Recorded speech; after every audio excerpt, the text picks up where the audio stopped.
السلام عليكم ورحمة الله وبركاته يا حبايبي. في 3 خرافات أو أفكار غلط عن ال ADHD بتدمر علاقات وبيوت كتير جدا أكتر من أي حاجة تانية من تجربتي وخبرتي يعني. وطبعا أنا لما أقول تجربتي وخبرتي ده معناه إن أنا بتكلم من واقع كأب لأولاد عندهم ADHD عندهم نفس الكتالوج ده بتاعي أنا، اللي برضو أنا عندي ADHD متشخص بيه ومتجوز بقالي 20 سنة وعندي 6 عيال، وأنا بشوف نفسي كتير جدا في المواضيع دي وعشتها فعلا وشفت إزاي الأفكار دي بتوجع بجد الطرفين. ال3 جمل دول اللي أنا هتكلم عنهم النهاردة مشكلتهم إنهم مش حقيقة خالص، بس للأسف الشديد الناس اللي بنحبهم فعلا يعني غاليين عندنا جدا بيشوفوا الجمل أو الأفكار دي أو المغالطات دي أو الخرافات دي بيحسوها كأنها حقيقة مطلقة، ودي مشكلة كبيرة جدا في العلاقات. تعالوا معايا بقى نفككهم كده مع بعض بهدوء. أول خرافة هي جملة أنت لو كنت بتهتم بيا كنت فعلا هتفتكر. الجملة دي يا حبايبي أكتر حاجة بصراحة بتذبح أي شخص عنده ADHD. ليه؟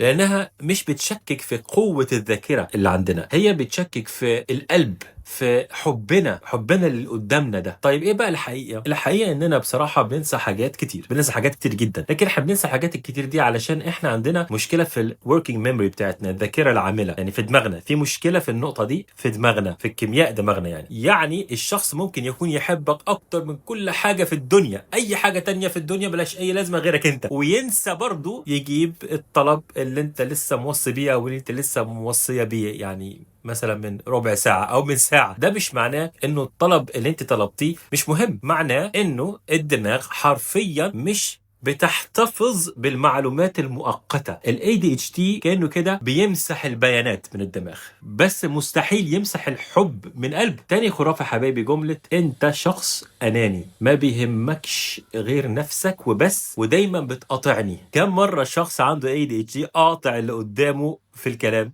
في وسط الكلام آلاف المرات، ومن بره طبيعي جدا ان الناس تشوف ده يعني قلة ذوق او قلة احترام او قلة ادب حتى، لكن برضو السر هنا ملوش اي علاقة بده. السر هنا في الدماغ، دماغنا هي مش قادرة تمسك الفكرة اكتر من ثواني معدودة في دماغنا. يعني الفكرة دي بتيجي كده وبعدين الله الفكرة جت، لازم اطلعها، لازم اقولها، ولو ما قلتش الفكرة دلوقتي حالا هتختفي للابد ومش هعرف ارجعها تاني، فعشان كده بقاطع. عايز تختمي تقولي حاجة؟ جزاكم الله خير على حسن استماعكم وشكرا على ال20,000 المتابع، يعني أو ده صراحة دليل على ال ADHD. يعني أنا ما لحقتش أكمل الجملة. يعني شكرا على حسن استماعكم، بنحبكم جدا في الله. بطل يعني اتكلمي بسرعة عشان كمان بحبكم في الله. جزاكم الله خير. السلام عليكم ورحمة الله. السلام عليكم ورحمة الله. فأنا مش بقاطع علشان كلامي مثلا أهم من كلامك، واخدين بالكم؟ لا بالعكس، أنا بقاطع علشان خايف الفكرة اللي بتيجي دي تتبخر كده وتختفي، ولما بنسى مثلا أسألك عن يومك أو أبدأ مثلا في موضوع تاني فجأة كده في وسط الكلام ده، اكيد برضو من بره بيبان كانه انانيه، لكن بجد والله من جوه ده بس عجز في حاجه اسمها الوظائف التنفيذيه والتشتت. ده على فكره علم اعصاب مش سوء نيه خالص مننا. ثالث جمله بقى، لو الحاجه دي مهمه بجد مستحيل كنت تنساها، ودي بقى الخرافه اللي بتقلب موازين العلاقات تماما. حلوه العلاقات دي بالقاف القوية دي حبايبي. الدماغ العادية بترتب الأولويات على حسب حاجة اسمها الأهمية importance، بس دماغ ال ADHD بترتب الأولويات على حسب اللي أنا مهتم بيه. الشغف يعني الانترست والتحفيز والدوبامين.